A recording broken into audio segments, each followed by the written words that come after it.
Okay, equal to को क्या कहेंगे? असाइनमेंट ऑपरेटर कहेंगे। यहाँ पे मैं कमेंट भी कर देता हूँ।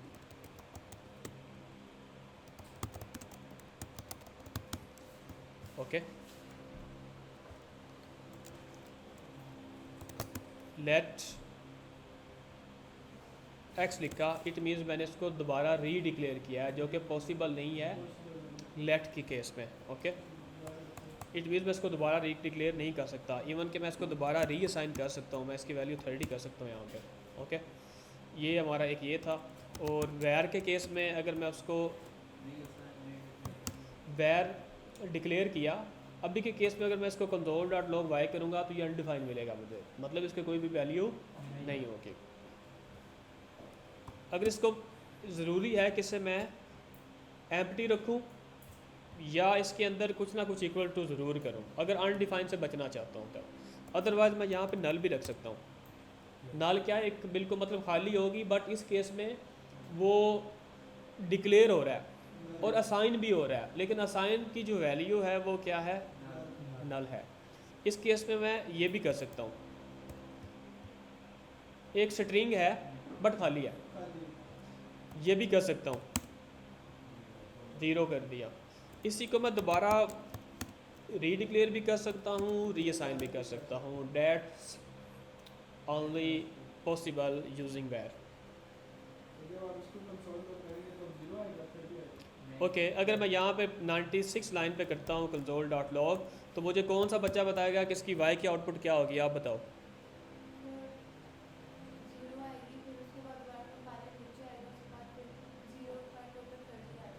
यहाँ पे 30 आएगी, यही कहना चाह रही हो? यस। ओके, 3 डॉट होते हैं स्प्रेड ऑपरेटर। नो ऑब्जेक्ट को की प्रॉपर्टीज़ अगर मर्ज करनी हो तो हम लोग इनका यूज़ कर सकते हैं। मिसाल के तौर पे लेट ऑब्जेक्ट 1, इस पर नेम है, और एक दूसरा वेरिएबल है लेट ऑब्जेक्ट 2, इसमें रोल नंबर पड़ा हुआ है। बट मैं कहता हूँ कि दोनों सेम स्टूडेंट थे, इन दोनों का हमने एक ऑब्जेक्ट बनाना है, तो मैं एक कंप्लीट ऑब्जेक्ट बना लूँगा। तो सबसे पहले मैं क्या लिखूँगा? Triple dot object 1,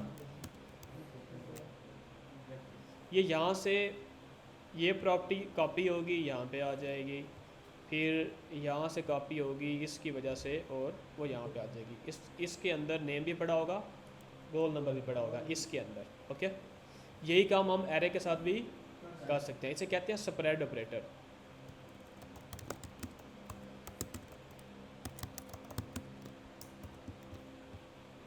okay, next आ जाएगा।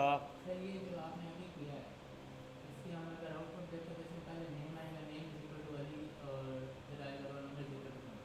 अगर हम दिखाना चाहें अली और सिर्फ 20, सिर्फ हम स्ट्रिंग दिखाना चाहें, ये जो आ रहा है ऑब्जेक्ट के अंदर हम लोग सिंगल वैल्यू नहीं रख सकते। मिसाल के तौर पे आप बोल रहे हो कि हम इसका ऑब्जेक्ट किस तरह बनाएंगे? अली और फिर कामा आएगा।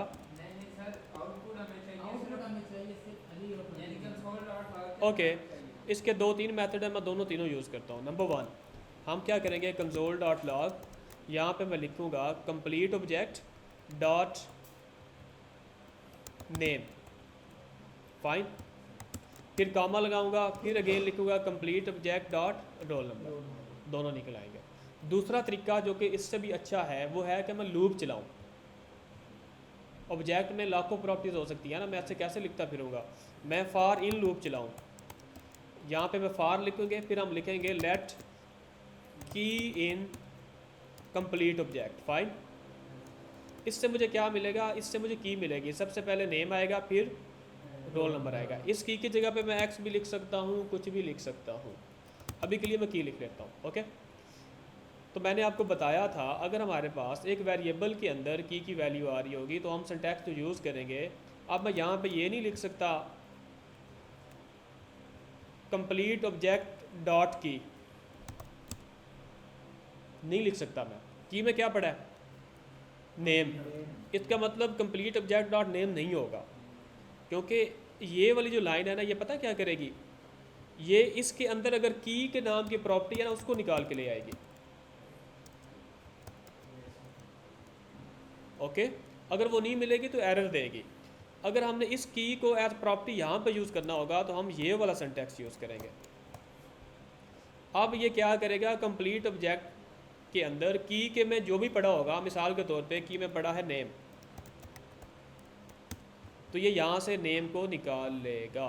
फाइन, ये वो वाला मेथड है। अगर हमारे पास की वैल्यू स्ट्रिंग के फॉर्म में होगी तो हम ये वाला मेथड यूज़ करेंगे। अभी के लिए नेम हमारा किस में पड़ा है, की के अंदर पड़ा, तो मैं की लिख देता हूँ। इसकी समझ आई? ओके। तीसरी चीज़, लेट से मैंने इस नेम की जगह पे अली था, बाद में इसको रिप्लेस करना था। मैं क्या करूँगा, मैं यहाँ पे लिखूँगा object one dot name is equal to new name. Compiler यहाँ पे आएगा, एक वेरिएबल बनाएगा जिसमें नेम में क्या रखेगा, अली। जब वो लाइन नंबर 104 पे आएगा वो उस नेम को इसके साथ असाइन कर देगा, यानी रिप्लेस कर रहा है यहाँ पे, इक्वल टू उसकी। यहाँ पे आप इस लाइन के अंदर 104 के बाद नेम की वैल्यू क्या होगी, फाइन, ओके।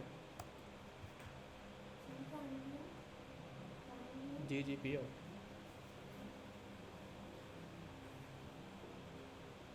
अच्छा, नेक्स्ट थिंग,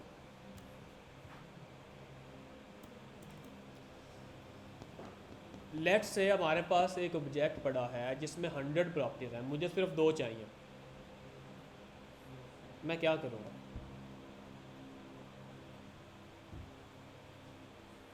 लूप चलाऊँगा? ओ भाई रहने दे, 100 प्रॉपर्टीज़ हैं, मुझे 2 चाहिए।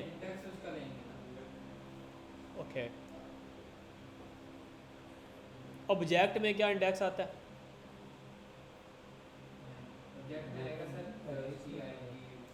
कीज़ आएंगी उसकी, उसकी प्रॉपर्टी का नेम आएगा, हम उससे उसको बाहर निकालेंगे और इंडेक्स यूज़ नहीं करेंगे। ओके, मेरे पास 100 प्रॉपर्टीज़ हैं, मैं पहली 10 जो हैं या कोई से भी बीच पे जो 10 हैं उनको निकालना चाहता हूँ। लूप में नहीं चलाऊँगा। सबसे पहला तरीका ये है कि मुझे वो 10 नाम के एक न्यू वेरिएबल बनाने पड़ेंगे, ऐसा ही है, 10 वेरिएबल बनाने पड़ेंगे, जिनमें मिसाल के तौर पे पहले वेरिएबल में नेम चला जाएगा, दूसरे में क्या चला जाएगा, रोल नंबर चला जाएगा। यहाँ पे बना लेता हूँ, let name is equal to, मैं लिखता हूँ ऑब्जेक्ट 2 डॉट नेम, और इसके अंदर हम लोग इसको नेम कर देते हैं, फाइन। इसी तरह अगर मुझे रोल नंबर चाहिए तो मैं एक रोल नंबर इस तरह बनाऊंगा और मैं लिखूंगा ऑब्जेक्ट 2 डॉट रोल नंबर। इस तरह मैं उनको निकाल सकता हूँ। इससे भी अच्छा तरीका वो ये है कि हम क्या करें, एक मैं लेट लिखूं और ये ब्रैकेट्स लगाऊं, इस ब्रैकेट के अंदर मैं लिखूं नेम, फिर कामा रोल नंबर और इक्वल टू क्या कर दूं, ऑब्जेक्ट 2। अब ये बेसिकली वेरिएबल ही डिफाइन हो, यही वाला काम हो रहा है, बट एक लाइन में हो रहा है। इसी तरह अगर इसके अंदर एक और प्रॉपर्टी होगी, मिसाल के तौर पे क्लास, तो मुझे यहाँ पे सिंपल कामा डाल के क्या लिखना पड़ेगा, तो क्लास भी वहाँ से निकल आएगी। यहाँ पे कामा डाल के मैं लिखता जाऊँगा जो जो मुझे चाहिए होगा। इसको कहते हैं डिस्ट्रक्चरिंग, जो चाहिए होगा वो हम बाहर निकाल लेंगे।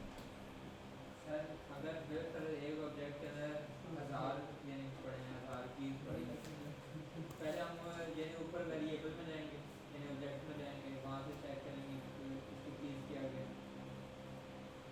ऑब्जेक्ट के केस में ना आपको कीज़ का तो पता ही होगा कि कीज़ क्या आ रही है। अगर नहीं पता होगा आप कंसोल डॉट लॉग करके उसकी कीज़ देख लोगे ना कि क्या कीज़ आ रही हैं। ऑब्जेक्ट के केस में कीज़ कभी भी चेंज नहीं होती। अगर स्टूडेंट का नाम नेम की के साथ आ रहा है तो वो ज़िंदगी पूरी नेम के साथ ही आएगा कि अनलेस आप उसको खुद चेंज नहीं करते। ऑब्जेक्ट बनाना भी तो आप नहीं है, तो आप क्या करोगे कि ये वाला काम करोगे, पूरा ऑब्जेक्ट, और यहाँ पे जो जो आपको चाहिए होगा आप ऐसे लिख लोगे। अगर आपको नहीं पता कि कीज़ कौन सी हैं तो आप कंसोल डॉट लॉग करके कीज़ लिखोगे और उनको इधर लिख लोगे। नेम करूँगा तो नेम आ जाएगा, रोल नंबर करूँगा, ये ऐसे ही हैं जैसे ये वेरिएबल्स पड़े हुए हैं। ये ऐसे समझो 3 वेरिएबल्स अलग अलग बने हैं।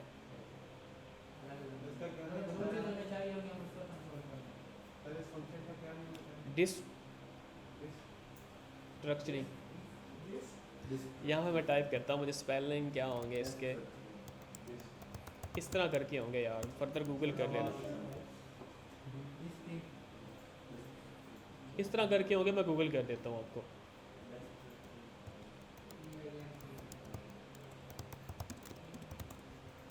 ये हैं, ठीक ही लिखे हैं मैंने, मेरी इंग्लिश अच्छी है।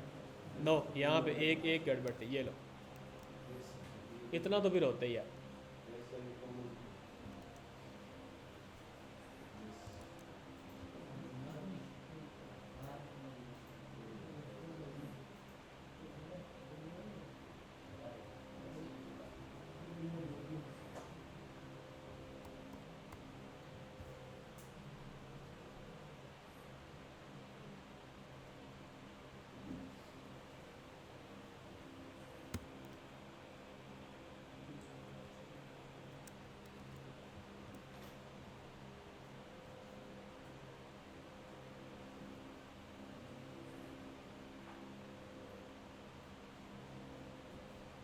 ओके फाइन, सेम मेथड, हाँ एरर है, मैं देख रहा हूँ ये किसी और जगह पे एरर है।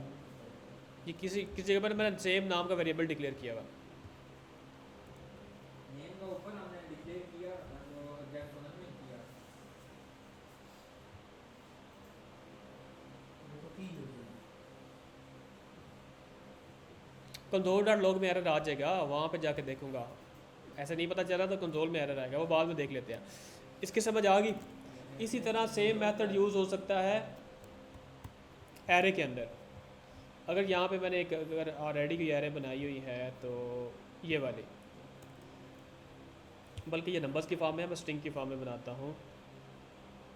नंबर में नहीं हो पाएगा सर। नंबर भी आ सकते हैं बट नंबर से आपको समझ नहीं आ रही थी। Let name array is equal to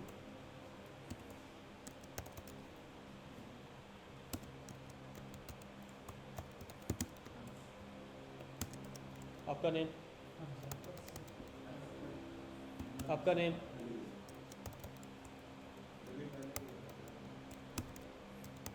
okay. Let's say मुझे इस एरे से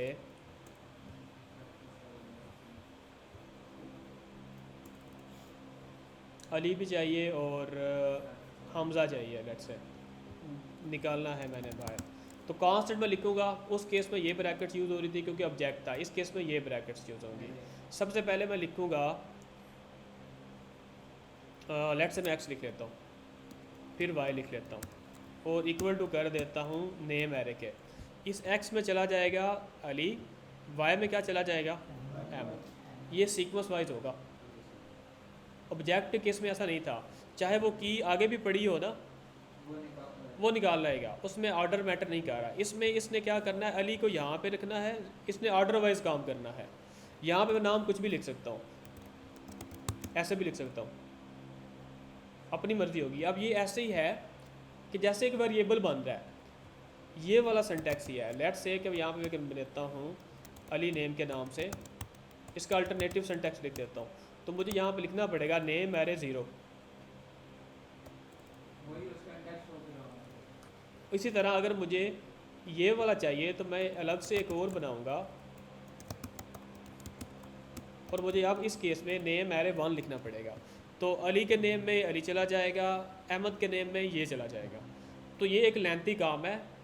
अगर मुझे 10 चाहिए एरे से तो मैं इस तरह 10 वेरिएबल बनाऊंगा, अलग अलग 10 लाइन्स ऑफ कोड लिखना पड़ेगा। तो क्यों ना इसको मैं कमेंट कर दूं और इसी एक लाइन से हम जितने मर्जी चाहें वेरिएबल बनाते जाएं। ओके,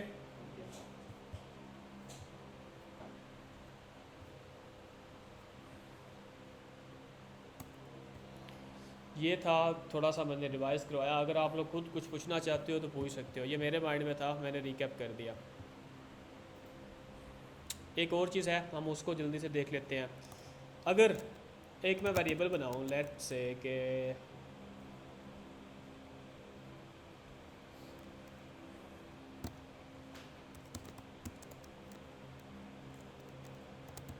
ओके, मैंने इफ़ कंडीशन लगाई, अगर mister X double equal to Hamza है, ओके, तो मैं कंसोल डॉट लॉग करूँ मिस्टर एक्स को। इसके आउटपुट बताओ, इसका रिजल्ट क्या आएगा, आप बताओ।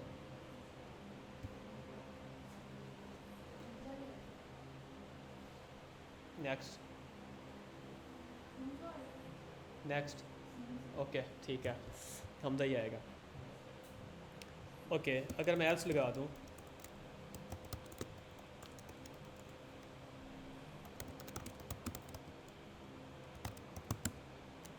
ओके अब क्या आएगा? हमजा ही आएगा। Perfect perfect.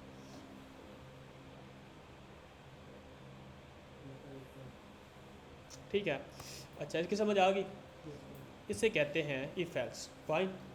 एक इसका अल्टरनेटिव मेथड है जो कि आप लोगों ने रेक्ट के अंदर बहुत ज़्यादा यूज़ करना है। वहाँ पे ये वाला इफ एल्स नहीं चलेगा। HTML के अंदर जैसे मैंने बताया मैप नहीं चलेगा, इसी तरह ये वाला इफ एल्स भी HTML के अंदर हम लोग नहीं लगा सकते। वहाँ पे जो ऑपरेटर यूज़ होगा उसका नाम है टर्नरी। हाँ, इसी इफ एल्स को मैं उस सिंटैक्स से लिखता हूँ। ओके, वो कैसे होगा? मुझे सबसे पहले लिखना पड़ेगा मिस्टर एक्स, फिर मैं लिखूँगा डबल इक्वल्स टू, फिर मैं लिखूँगा हमज़ा। ओके, यहाँ तक होगी हमारी इफ़ कंडीशन। इतना पार्ट मैंने कर दिया। इतना इसका मतलब है अगर मिस्टर एक्स जो है वो हमज़ा की इक्वल है, क्वेश्चन मार्क का मतलब है कि अगर ये ट्रू है, जैसे यहाँ पे लिखा ना इफ़ ये ट्रू है तो फिर ये हो। क्वेश्चन मार्क के बाद मैं जो भी लिखूँगा ना, लेट से मैं लिखता हूँ console dot log mister x, ये हमारा इफ़ पार्ट गया हो। फाइन, मुश्किल है? ओके, अब बात रहेगी एल्स पार्ट की। तो मुझे एल्स पार्ट में यहाँ पे ये कॉलन लगाने पड़ेंगे और इसके बाद मैं जो लिखूँगा वो एल्स के केस में चलेगा। मैं यहाँ पे लिखता हूँ कंसोल डॉट लॉग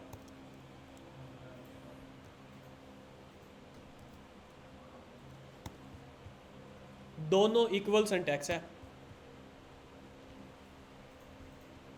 कोई फ़र्क नहीं है। फ़र्क किसका है? सिंटैक्स का। अच्छा सिंटैक्स कौन सा है?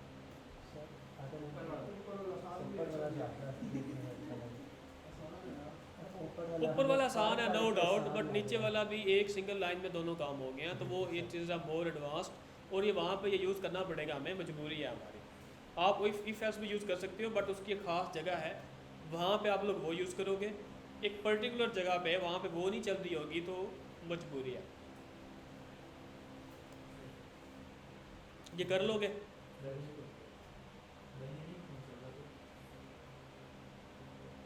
5 मिनट का टाइम दे रहा हूँ, उसके बाद मैं नेक्स्ट आज का टॉपिक जो पढ़ाना था वो मैं लाजमी पढ़ाऊँगा। 5 मिनट का टाइम दे रहा हूँ, आप लोग 2 ऑब्जेक्ट को मर्ज करो, एक एरे बनाओ, उसमें से पहले 2 नंबर लो और देखो कि अगर नंबर इवन है तो बताओ इवन है, अगर ऑड है तो बताओ ऑड है, और टर्नरी ऑपरेटर यूज़ करो ज़रा यार। अगर हम दोनों नंबर इवन ले लें तो भी इफ एल्स तो लगानी पड़ेगी ना यार, मेरा पर्पज़ है इफ एल्स लगाना। सिंटैक्स जस्ट कॉपी करवाना चाह रहा हूँ, वो जैसे मर्जी कर लो। पहले 2 ऑब्जेक्ट को मर्ज करो, फिर 2 एरे को मर्ज करो, जो एरे मर्ज हो जाएगी उसके पहले 2 नंबर निकालो, उन पहले 2 नंबर्स पे इफ एल्स लगाओ और देखो इवन है कि ऑड है, और टर्नरी ऑपरेटर यूज़ करो। पहले बेशक ये वाला इफ एल्स लगा लेना, जब हो जाए तो फिर उसको उस पर कन्वर्ट कर लेना।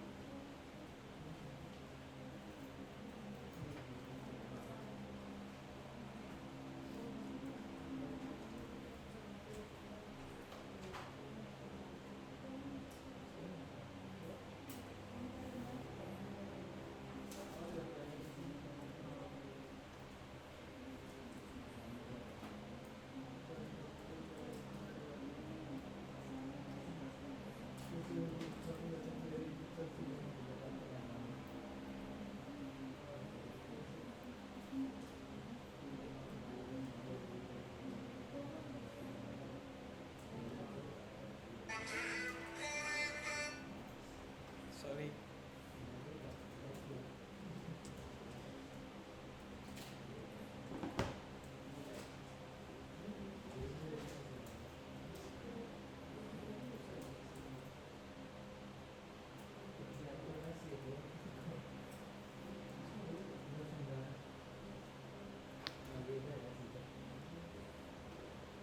कितना टाइम लगेगा जो मैंने काम दिया? 5 मिनट मैक्सिमम है इसका time.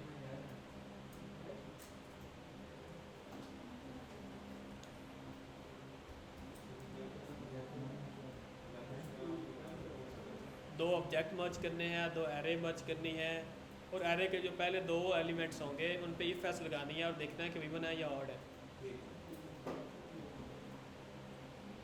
It's a very easier task.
आपका कितना हुआ? आपका गुड नेम क्या है?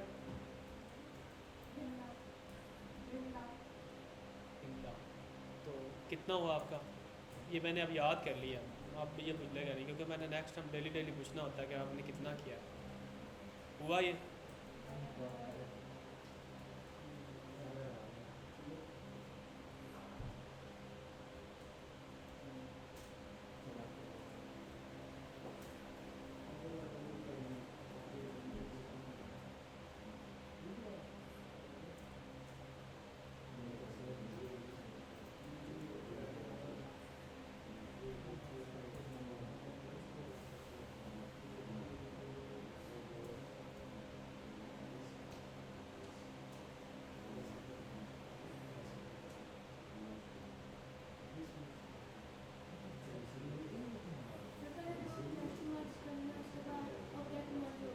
दो एरे इफ एल्स लगा रही है। एरे मर्ज होगी, एरे करो, दो एरे बनाओ डमी से, उस पर कुछ भी रख लो, उनको मर्ज करो, इकट्ठा करो।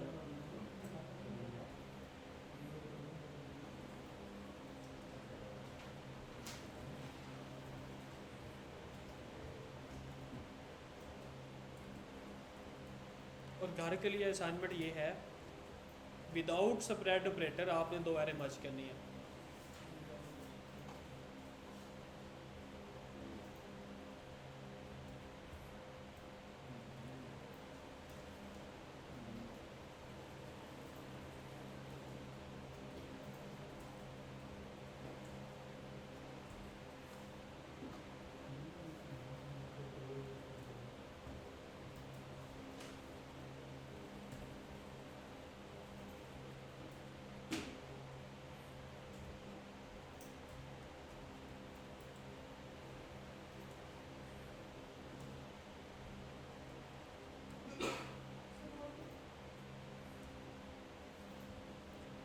टर्नरी ऑपरेटर यूज़ किया,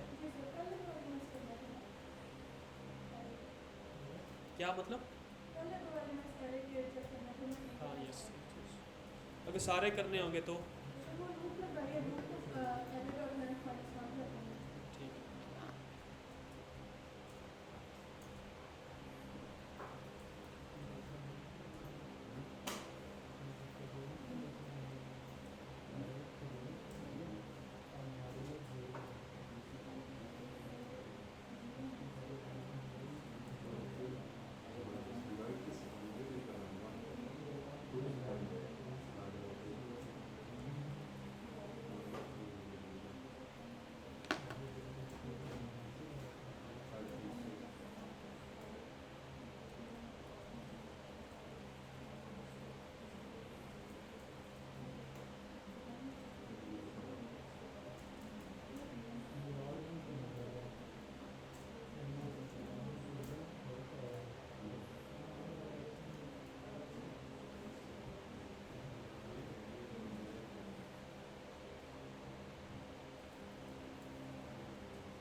क्या बात है।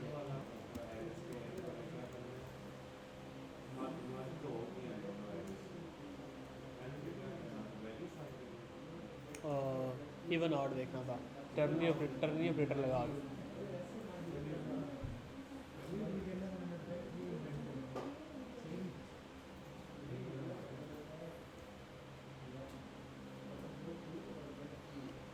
कल आप लोगों का दोबारा टेस्ट होगा। जावा स्क्रिप्ट के आपने टॉपिक्स खुद से चूज़ कर लें। OHTML हो जाएगी। जिस तरह आज किया था उस तरह डालना। जावास्क्रिप्ट का मैं बता देता हूँ आप लोगों ने। वेरिएबल्स, फंक्शंस, फंक्शन में पैरामीटर्स आ जाएंगे, इफ़ एल्स क्या होती है, और लिख लें, इसको लिख लें। मैंने कल इसी के रिलेटेड क्वेश्चन करनी है। सबसे पहले व्हाट इज़ जावास्क्रिप्ट क्लियर होना चाहिए। वेरिएबल्स इन जावास्क्रिप्ट, फंक्शंस, उसके बाद आ जाएगा लूप्स आ जाएंगे, और डेटा टाइप्स। और डेटा टाइप्स में एरे और ऑब्जेक्ट आपने क्लियर करके आना कल। ओके, यहाँ तक बहुत है। फंक्शन में फिर आर्गूमेंट्स भी आ जाएंगे, पैरामीटर्स भी आ जाएंगे। बस ये बहुत आसान है, ये करके आ देना। ओके, आगे मैं कुछ भी नहीं पढ़ा रहा, बस एक चीज़ समझाने लगा हूँ। टाइम क्या हो गया? उसके बाद फिर एक असाइनमेंट दूंगा आपको। असाइनमेंट सुन लो, कल की है, अभी करनी अभी कर लेना। ये जो आप लोगों ने एरे मर्ज की है, ये आपने विदाउट स्प्रेड ऑपरेटर मर्ज करनी है। ओके, ये असाइनमेंट है और अभी करनी बाद में। अभी बट एक चीज़ मैं बता दूँ यहाँ पे,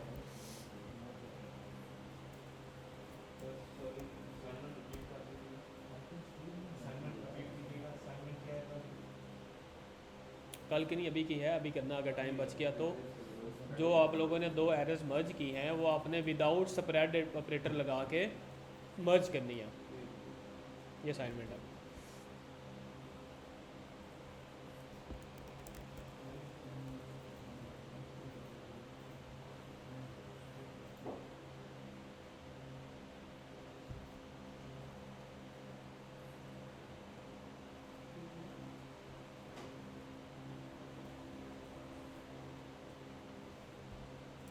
अच्छा, एक चीज़ यहाँ पे देख लें, अगर फ्री हो गए हैं तो, अगर नहीं हुए तो कर लें, बाद में बता दूँ। हो गया? ओके, फोकस करें यहाँ पे।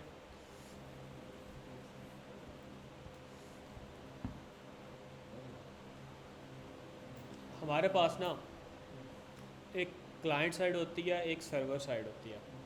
ओके, कोई भी वेबसाइट है, मैं यहाँ पे अगर लिखूँ, यहाँ पे फिग्मा बना लेते हैं।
ओके फाइन,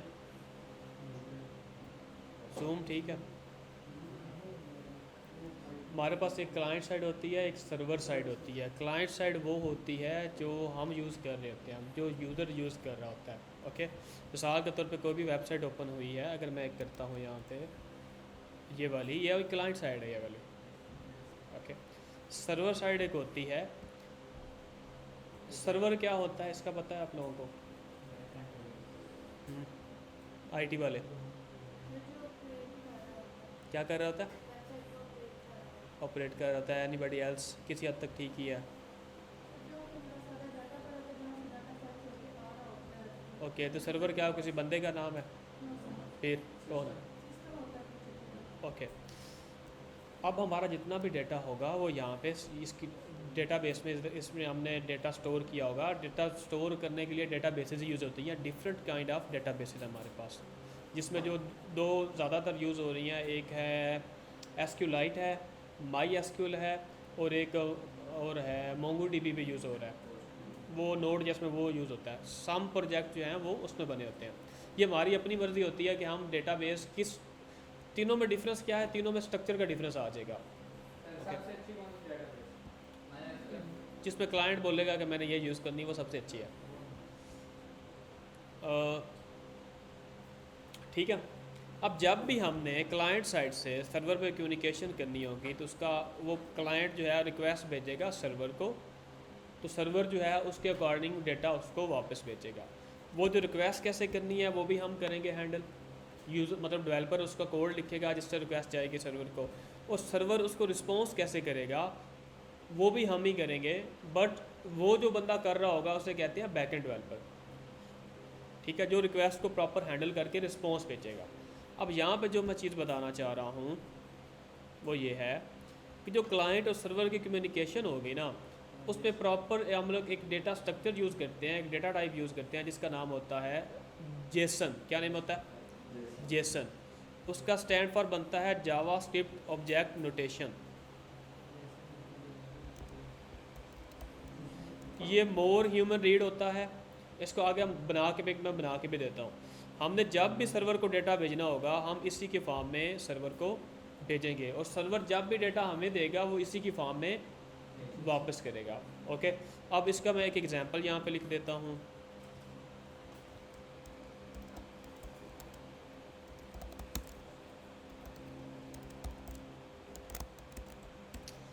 सबसे पहले तो ऑब्जेक्ट आएगा।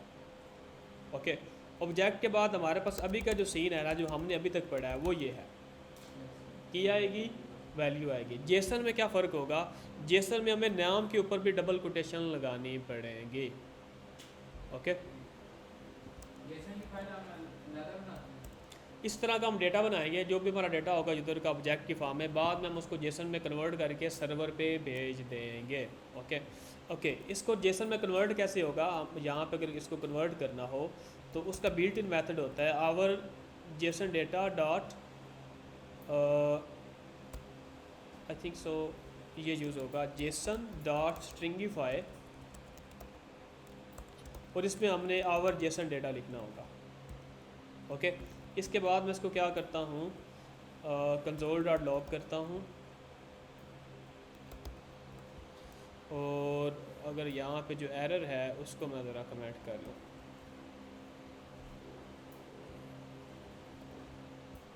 सेव, और अगर हमने क्या इसको ओपन किया, पहले कौन सी फाइल है, लेक्चर 6 में ही काम कर दिया। चलो, ओपन हुआ, और अगर इसको मैं इंस्पेक्ट करूँ, Y has already been declared, इसका मतलब है एक वेरिएबल ऑलरेडी बना हुआ था, मैंने दोबारा बनाया। तो हम सर्च करते हैं वाई के नाम से, ये काफ़ी ज़्यादा आ रहे हैं यहाँ पे। इसने लाइन नंबर भी बताई होगी 171। अगर इस पर यहाँ पे मैं क्लिक करूँ, ये कर नहीं रहा। हाँ, रिसोर्स के अंदर जा करेगा, सॉरी। ओके, वो फाइल ही ओपन होगी। हम यहाँ पे वैसे ही देख लेते हैं 171 ये लाइन नंबर है। इस वाई को मैं हटा देता हूँ।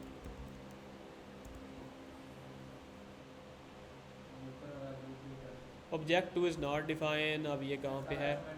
लाइन नंबर है 124। नहीं, मैं सारा नहीं करना चाह रहा।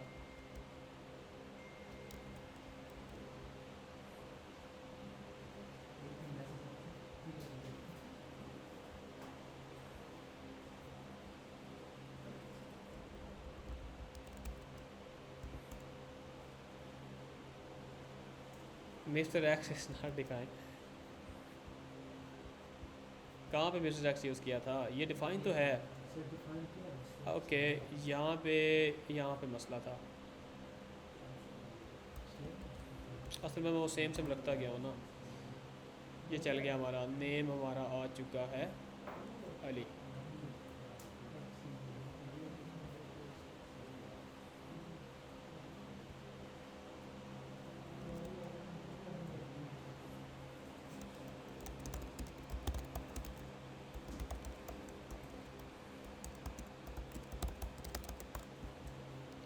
जेसन डॉट स्टिंगीफाई था, बट ठीक किया मैंने use may be.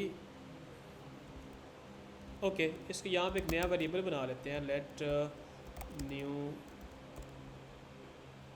Object is equal to, और उसको यहाँ पे कंसोल करता हूँ। मे बी उसने उसके ऊपर वाले को ओवरराइड ही नहीं किया। ओके, हो गया ना। मतलब जो ओरिजिनल डेटा होगा ना उसको हम स्टिंगीफाई करके जेसन में कन्वर्ट नहीं कर सकते। इसको ऑलवेज हमने एक न्यू ऑब्जेक्ट या वेरिएबल में स्टोर करना होगा। फाइन, ये ऊपर वाले को रिप्लेस नहीं करेगा। मैंने क्या किया, मैंने इसको हटा दिया था, यानी मैं उसी को रिप्लेस कर रहा था। अगर उसी को रिप्लेस करना होगा फिर मुझे यहाँ पे इस तरह इक्वल टू करना पड़ेगा और उसकी यहाँ पे टाइप लेट करनी पड़ेगी। फाइन, इस चीज़ की समझ आई। अब ऊपर वाला भी चेंज हो जाएगा, हो गया ना। वो मैं कर ही गलत रहा था, समझ आ गई। ऑलवेज जो भी हमने डेटा भेजना होगा उसको किसकी फॉर्म में भेजना है, इस फॉर्म में भेजना है, इस फॉर्म में, ठीक है। अब अगर हम कोई ऐप देखें, मिसाल के तौर पे मैं जल्दी से एक ऐप ओपन करता हूँ।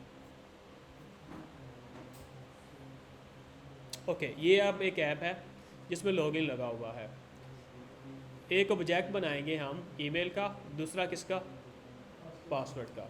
उसको हम जेसन डॉट स्टिंगीफाई करेंगे और देन बटन के क्लिक पे हम सर्वर को वो भेजेंगे। फाइन, इसी तरह अगर मैं क्रिएट करता हूँ तो ये सारा भी किसकी फॉर्म में जाएगा, जेसन की फॉर्म में। हम प्रॉपर जेसन बनाएंगे देन सर्वर को देंगे। इस चीज़ को समझ आ गई। अब किसी भी वेबसाइट में आपने देखा होगा कि हमारा डेटा का ही ट्रांसफ़र होता है, या डेटा इधर से उधर जा रहा होता है, क्लाइंट टू सर्वर या सर्वर टू क्लाइंट आ रहा होता है। अगर आपको प्रोडक्ट शो हो रहे हैं किसी भी ई कॉमर्स वेब ऐप पे, तो वो सर्वर से आ रहे हैं, तो वो जेसन की फॉर्म में आ रहे होंगे। ओके, यानी हर केस में अगर आप उसको बाय कर रहे हो तो मतलब आप अपना डेटा सर्वर को भेज रहे हो। तो ये जितनी डेटा की ट्रैवलिंग है ये जेसन की फॉर्म में होगी, ठीक है। कल हम लोग देखेंगे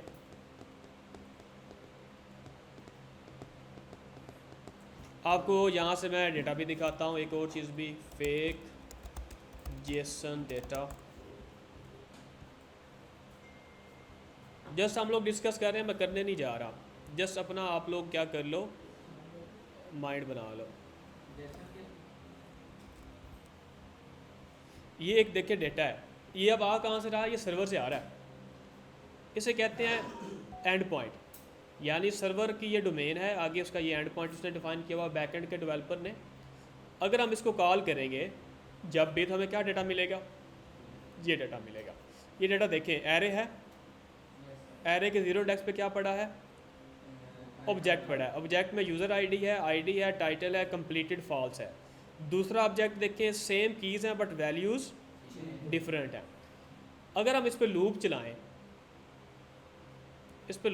0 इंडेक्स पे हमें ये मिल जाएगा, 1 इंडेक्स पे हमें ये मिल जाएगा। 0 इंडेक्स पे हम इसकी प्रॉपर्टी एक्सेस कर लेंगे, यानी यूज़र आईडी टाइटल कुछ भी ऑब्जेक्ट से निकाल लेंगे और उसको हम शो कर देंगे। जब ये लूप चलेगा तो ये पहले यूज़र का डेटा पेज पे चला जाएगा, फिर दूसरे का, फिर तीसरे का।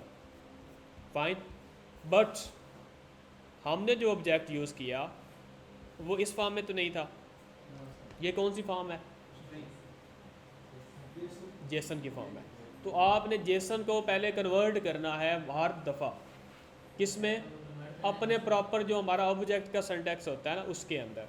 यानी मुझे यहाँ पे डबल कोटेशन नहीं चाहिए यहाँ पे, तो हम उसके लिए मेथड जो यूज़ करेंगे वो होगा जेसन डॉट पार्स। लिख देता हूँ जेसन डॉट पार्स, यानी जेसन डॉट स्ट्रिंगीफाई से वो जेसन में जाएगा, इससे वापस आएगा, यानी इससे दोबारा, यानी जो हमने की लगाई होगी जो स्ट्रिंग के अंदर, ये वाला सिंटैक्स बन जाएगा। इस केस में ये वाला सिंटैक्स बनेगा, इस केस में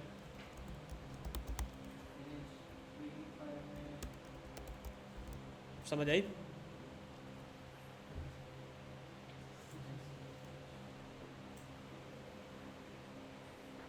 अब कल हम लोग क्या करेंगे, अब आप लोगों को मैं आहिस्ता आहिस्ता लेके जा रहा हूँ एडवांस टॉपिक पे। कल हम लोग क्या करेंगे, कुछ डेटा सर्वर से गेट करेंगे यूजिंग जावास्क्रिप्ट, और उसकी अपनी वेबसाइट पे शो करेंगे। ओके, फिर हम लोग देखेंगे कि अगर इधर से डेटा क्लाइंट से सर्वर में जाना होगा तो वो कैसे जाएगा।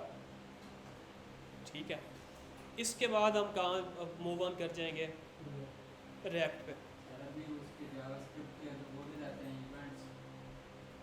इवेंट्स नहीं पढ़े हमने, तो बताओ किसी एक इवेंट का नाम बताओ भाई। हाँ जी जनाब। विंडोज की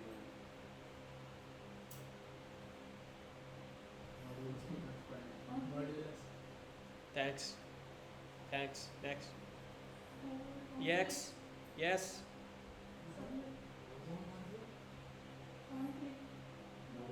सर वन क्लिक तो वो हमने उधर बटन के ऊपर पढ़ा है जो हमने कहा, यानी एरो फंक्शन के जो हमने इवेंट यूज करने हैं वो भी सेम ही रहेंगे। हमने उसमें पढ़े थे ना, हमारे बेसिक फंक्शन में पढ़ा था बटन पे, फिर उससे वही पढ़ा। आप कौन से इवेंट करवाना चाह रहे हो, मुझे कुछ बताओ तो सही। यही वाले तो ये वाले हमने नहीं पढ़े, बटन के क्लिक पे आपने फंक्शन कॉल कभी नहीं किया। पढ़ाया वन क्लिक का हम हमने का ही पढ़ा है। बाकी तो दो एक मिनट का काम है, करवा दूंगा, 1 मिनट का काम है। मैं एक चीज़ यहाँ पे क्लियर करना चाहूँगा, उसने क्वेश्चन किया यहाँ पे, जावास्क्रिप्ट एक पीस ऑफ केक नहीं है। इसमें आपको ना ऐसे समझो एक सी है, एक ओशन है पूरा, ये कभी भी ख़त्म नहीं होगी अगर हम इस सारी चीज़ों को करने बैठ जाए। अगर मैंने यहाँ पे बताया ना कि स्ट्रिंग के मेथड की बात कर लेना, तो आपको वो इतने ज़्यादा मिलेंगे, इतने ज़्यादा मिलेंगे, मे बी मोर देन 500 हो। अगर मैं वही सिर्फ करवाता रहूँ ना तो कोर्स क्या हो जाएगा, टाइम ख़त्म हो जाएगा। अब करना क्या होता है, आपको इवेंट का पता चल गया, कल को क्लाइंट बोलेगा कि जब मैं माउस ऊपर करूँगा तो ये काम होना चाहिए, या मैं जब टाइप कर रहा हूँ तो काम होना चाहिए। आपने सिंपल गूगल करना है कि जब ये हो रहा होगा तो इसका इवेंट कौन सा होता है, ऑन क्लिक की जगह पे उसका नेम आ जाएगा। Does it make sense? सारी चीज़ें मैं नहीं करवा सकता, अगर कहोगे तो मैं करवा देता हूँ, फिर कोर्स कंप्लीट नहीं होगा। इवेंट्स हमने पढ़ा दिए आपको, ऑन क्लिक की इवेंट का पता चल गया। कल को अगर होवर करना है तो ऑन होवर यूज़ होगा, डबल क्लिक पे करना है तो ऑन डबल क्लिक यूज़ होगा। ये तो चीज़ें आप गूगल भी कर सकते हो। अगर आप लोगों को जितना मैं पढ़ा रहा हूँ वही कवर नहीं है, देन हाउ कैन आई, आप लोग मेरे से कैसे यू कैन एक्सपेक्ट मी कि मैं आप लोगों को सारी चीज़ें करवाऊँ। इवन कि जावास्क्रिप्ट अगर मैं करवाने बैठूँ ना, 1 महीना और लगा दूँ।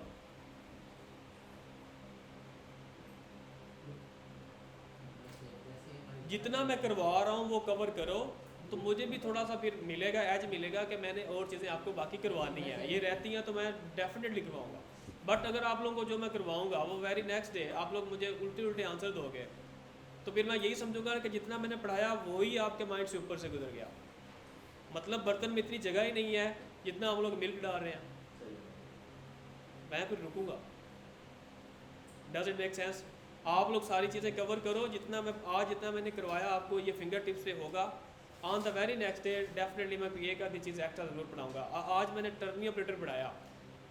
अब इसमें एक चीज़ है, सिर्फ हमने लगाई if else, fine, if else लगाई किसमें, यूजिंग टर्निंग ऑपरेटर में। आप लोगों ने अब खुद ये सोचना चाहिए था, किसी ने कोई क्वेश्चन नहीं किया। अगर इफ एल्स आ जाए तो देन हम उसको कैसे यूज़ करेंगे।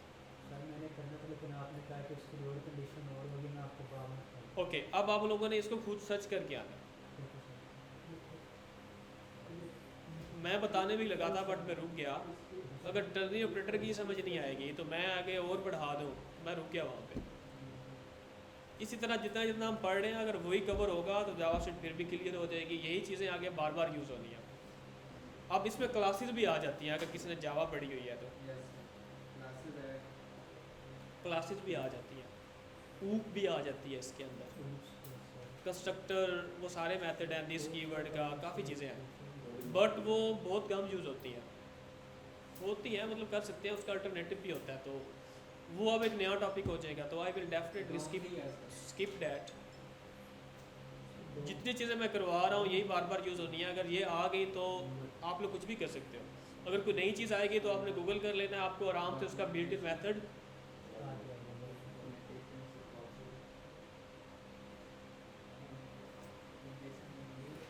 और कोई क्वेश्चन किसी का? सरगोदा के अजीम डेवलपर्स।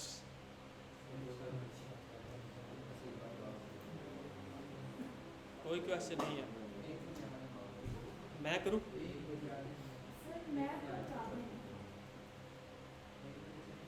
मैप आपने फॉर लूप पढ़ा?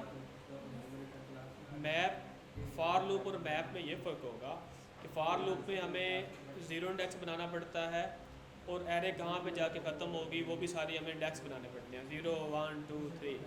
मैप में ये होगा, हमें ये नहीं करना पड़ेगा, वो ऑटोमेटिक वहाँ तक चल जाएगा जहाँ तक एरे की लेंथ होगी। इस केस में हमें उसका इंडेक्स भी मिलेगा, साथ साथ उसका आइटम भी एलिमेंट भी मिल रहा होगा और पूरी एरे भी वो मिल जाएगी। 3 पैरामीटर इसमें जाते हैं। इसी तरह फॉर ईच है, उसके नाम से पता चल रहा है कि फॉर ईच मतलब एरे में जितने एलिमेंट्स होंगे उन सब पे ये चलेगा, फॉर ईच भी।